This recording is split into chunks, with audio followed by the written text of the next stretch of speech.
Hey guys, this morning I'm going to try to simplify a little information about fertilizing, when, where, how often, for not only beginners but some people who, like me at the beginning of my gardening journey, used to get confused. So we're going to go over fertilizing 101 today, and I'm going to try to make it as simple as possible so there aren't any gray areas left for you. So stick with me today and let's dive in.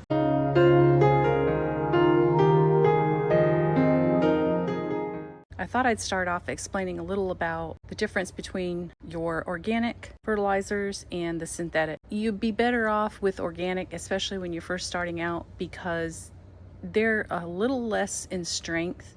They're very effective, but you won't have to worry as much about burning your new transplants or seedlings. They take a while to break down as far as the granular versus the liquid, but there's actually a time and a place for both. When I first planted these little seedlings, before I put them in, I put an all-purpose granular organic fertilizer in. I mixed it into the soil so that it could already start breaking down before I planted the seeds. Once I plant the seeds, I hit them with the liquid fish emulsion that is probably about half the strength of what it says on the bottle. I don't want to hurt the little seedlings by having something too strong until its roots are fully developed. You don't want to take a chance of burning them. So just to be cautious, do about 1/4 to 1/2, just very weak solution of fish emulsion, which is nitrogen, and that will help your seedlings grow. Your liquid fertilizers are going to be taken in right away by whatever plant you're putting them on. The root system will take it up with the water and it will feed your plants right away. So those are good to use every 2 weeks on whatever plants that you decide to put them on. These plants, initially, I'm going to treat the soil with granular fertilizer. Then I'm going to start my seedlings, whether it's in the trays or direct sow. When you first start your seedlings, whatever is in those seeds initially, I'll show you right here. Whatever's in the seeds is going to be enough to sustain the plant and give it all the nutrients it needs to grow until it gets a couple of true new leaves. Even as something as tiny as these are little tatsoi seeds for greens. Anything that has greenery, those little seeds will sustain whatever the plant needs in order to pop it up above the soil. Once you start seeing the little seedlings above the soil like this is when you need to start your weak solution of the fish emulsion. That will give your plants the nitrogen in the soil that it can use right away without burning the roots. When you see anything that is green, the rule of thumb is you're going to use nitrogen. Just plants that don't have fruit, they don't really have bulbs. Most of your herbs, your parsley, are going to require a lot of nitrogen. When you just have greenery like this kale, when it gets bigger, lettuces, anything with just greenery, rule of thumb is liquid fertilizer, regular strength once they're big enough, every 2 weeks. Nitrogen is good for optimal green growth. Your high nitrogen fertilizers are recommended for anything that's green. It boosts the chlorophyll production and promotes your rapid leaf growth, which you need, especially with the greenery. Both organic and synthetic options of your fertilizers are available. The organic fertilizers normally help improve the soil, though. That's why I try to stick with organic fertilizers, because they do help build your soil up, and you need to improve your soil over time.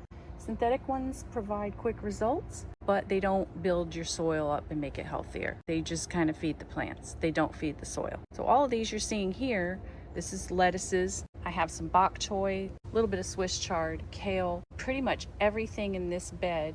Planted onions that you don't see, they're under the soil here. There's my beets right there, but pretty much everything you see in this garden is going to be greenery, and it's going to require nitrogen. That's the N on the NPK that you see in the bag.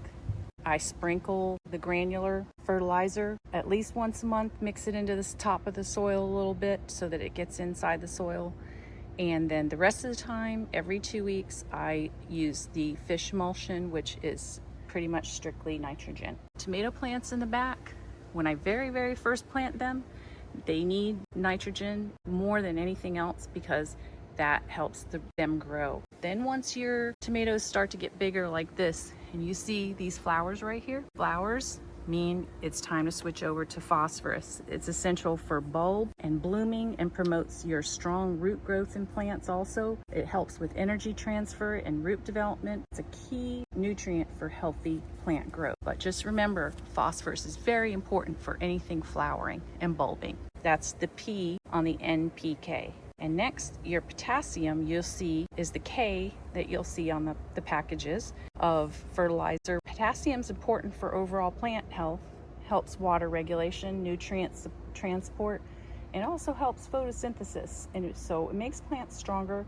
and gives bigger yields. That helps with disease resistance and also helps tolerate any kind of stresses, less water, more water, extreme temperatures, any kind of pests, those kind of stresses. So potassium is really important. Normally, I will do an all-purpose fertilizer, granular fertilizer, once a month for all of my plants. When I start to see flowering, the liquid phosphorus and potassium, because that will help promote root growth, bulb growth, and fruit and flowering production. And I'm going to explain a little bit about bone meal. Bone meal is also an organic fertilizer. It gives plants important nutrients, mostly phosphorus and calcium. These help them grow, strong roots again, produce fruits and flowers. And you use it mostly for flowering plants, root vegetables, and young trees. So back here, an example of my tomato plants, when I first treat the soil, and I know I'm going to put tomato plants in there, I will put, again, all-purpose granular fertilizer, mix it into the soil, but I'll also put in some bone meal, because I know my tomato plants are really going to like that, and it's going to help water regulation as well. You don't want to get your blossom end rot. That comes when there's not enough calcium in the soil, so I want to make sure I hedge my bets before I plant them. When you have beans, make sure you treat the soil they're going to go in initially, and then I pretty much leave them alone. I don't fertilize them after that. So these are going to be flowering and fruiting. So again, the NPK, the nitrogen, I give these when they're first growing, my tomato plants, just to get them started. And then when they get big enough, I start giving them a little bit heavier on the P and the K, which is potassium, phosphorus, and potassium.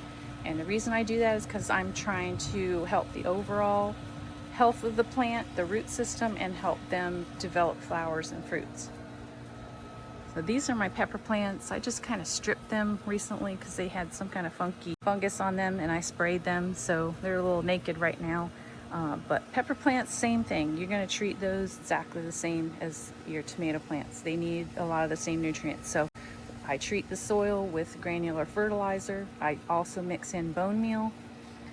Once a month, I sprinkle granular fertilizer for tomato and veg, and not so much nitrogen because you don't want a lot of plant and leaves and not much fruit and vegetables on there. So that's why you kind of lay off the nitrogen after they start to grow a few inches tall. Peas and beans, I make sure my soil is healthy with compost and all-purpose granular fertilizer when I very first treat the soil and mix it all in, and then I don't fertilize those. The greenery in here, that's your broccoli. Until it starts to get a little bigger to form a head, I hit these with nitrogen liquid fertilizer every 2 weeks, because remember, greenery, that's Mizuna right there, greenery, all these have just green and they're not growing or fruiting any flowers or anything like that, or any heads. So for now I'm going to keep up with nitrogen, which is the liquid fish emulsion, every 2 weeks, which is my carrots. As they get big enough here, I start to hit them with more phosphorus and more potassium to help the root development. You know you're going to have greenery in here, which is your plants that are mostly green. They're not really flowering, they're not really bulbing, because the onions are a different story and beets are different. When I prepared the soil, I put a little bone meal in there just because I like the whole bed to be healthy and balanced. And I put the all-purpose fertilizer granular in here and mixed it all into the soil.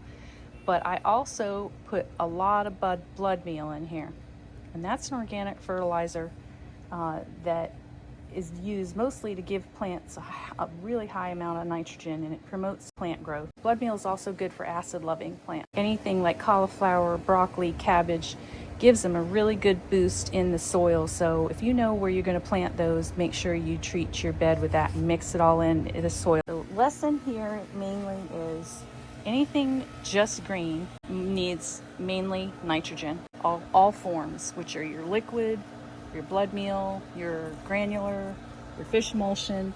Anything that is going to be flowering, wait till it gets a little closer to the time when you start seeing flowers, then switch over to granular and liquid, a little heavier in the phosphorus and potassium, which a lot of times it's the ones that say for tomato and veg.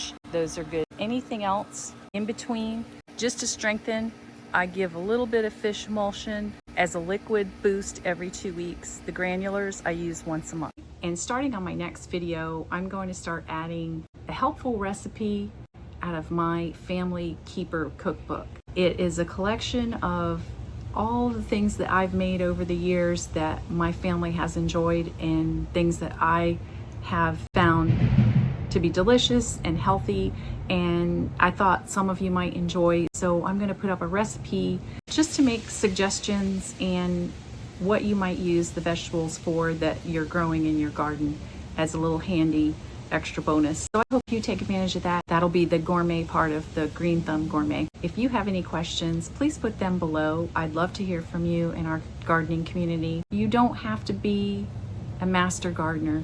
You just have to start somewhere, and today is a great day to start. So I hope to see you soon, and until next time, go out and make yourself a great day.